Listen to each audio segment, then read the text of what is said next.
The San Francisco 49ers were the team to beat last year despite going through all their starting quarterbacks. And while things went extremely well with Brock Purdy at the helm, many people have wondered what would the offense have looked like if Trey Lance had gotten the same opportunities Brock Purdy got. And is Brock Purdy really the long-term answer, since Trey Lance has much more of an upside?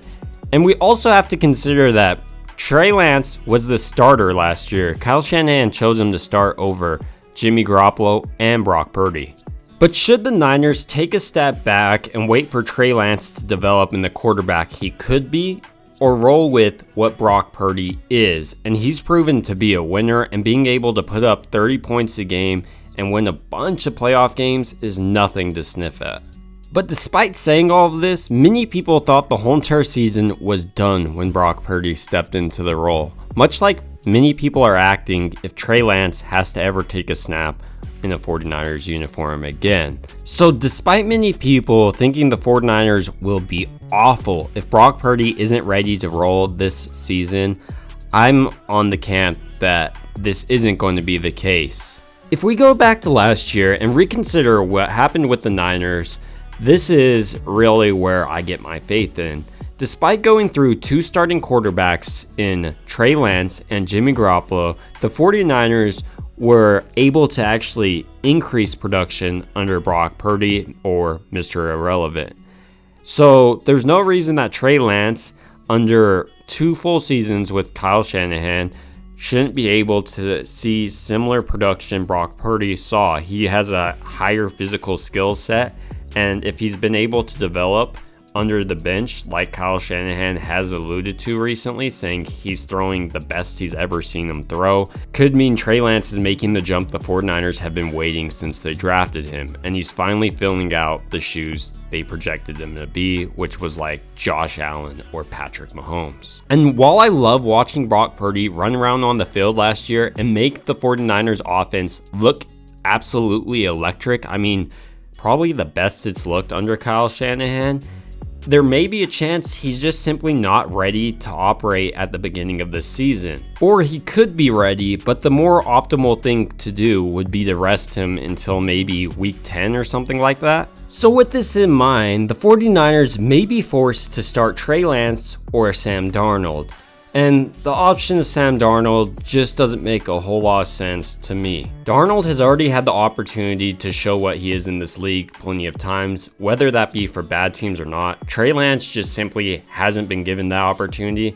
It also appears that Trey Lance, in my opinion, is more of a fit for Kyle Shanahan's offense. And let's not take away the investment the 49ers have in Trey Lance. They traded a whole lot of draft capital to get him, including 3 first-round picks. Also, Trey Lance just appears to be a better decision maker to me. Every time he's on the field, I don't have to hold my breath like I do when I watch Sam Darnold or even Jimmy Garoppolo at times. Trey Lance is also in a perfect situation. This offense is really built for him. It looks like it's built for him. Everything the 49ers want to do fits better with Trey Lance than the other quarterbacks on the roster if he's able to fulfill his potential. Also, looking at everything the 49ers have done this offseason, I'd argue they became even friendlier for quarterbacks. And I know what you're saying. They lost Mike McGlinchey, their tackle, and now we're stuck with Colt McKivitz. They should have drafted a tackle. And while in an ideal world, the 49ers draft their starting tackle in round 4 essentially, I don't think the 49ers viewed any of the tackles that were there as starters, but they were able to pick up an offensive lineman that many people had them drafting with their first pick in Joey Fisher during undrafted free agency. Furthermore, the Niners were able to double down on their successful formula for building a team that doesn't just rely on an elite quarterback. They drafted a great safety in Jair Brown, who I think could have easily been a 2nd-round selection, but fell due to testing. Furthermore, it looks like the Niners will be able to continue their success on the kicking position by drafting Jake Moody, who looks to replace longtime Robbie Gould, who was gold as gold throughout his career with the 49ers and won them a bunch of close games, but ultimately it was time to move on. So they upgraded to a kicker who has a bigger leg, will be able to cause more touchbacks, and possibly even make the 49ers quarterback position easier. because they don't have to get in as close of a range as they would have with Robbie Gould. And while we don't know if Jake Moody will be able to continue his college success, he was one of the greatest college kickers of all time. Furthermore, we have to revisit the Brock Purdy injury. On that play, a backup tight end, Tyler Kroft, was tasked with blocking Hassan Reddick. After the game, Shanahan wasn't really disappointed in his play call, but more it seemed like the execution on Kroft's part. And everything this offseason has pointed to that. The 49ers had added a ton of competition in the tight end room, specifically adding through the draft, adding Cameron Latu and Braden Willis. Both these guys are top end blocking tight ends. I think this is ultimately going to allow George Kittle to get more open and utilized in the 49ers passing game, because he was the 49ers best blocking tight end, but now he's getting a little bit older, and it'd be better to utilize someone like Latu or Willis as a blocking guy and use Kittle at what he's best at doing, which is running after the catch and scoring touchdowns.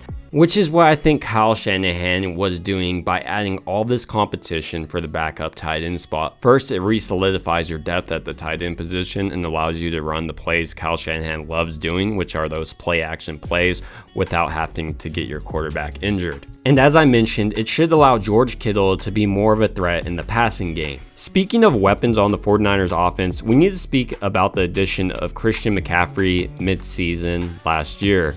And while this helped Brock Purdy and Jimmy Garoppolo, Trey Lance never really got to benefit from playing with Christian McCaffrey.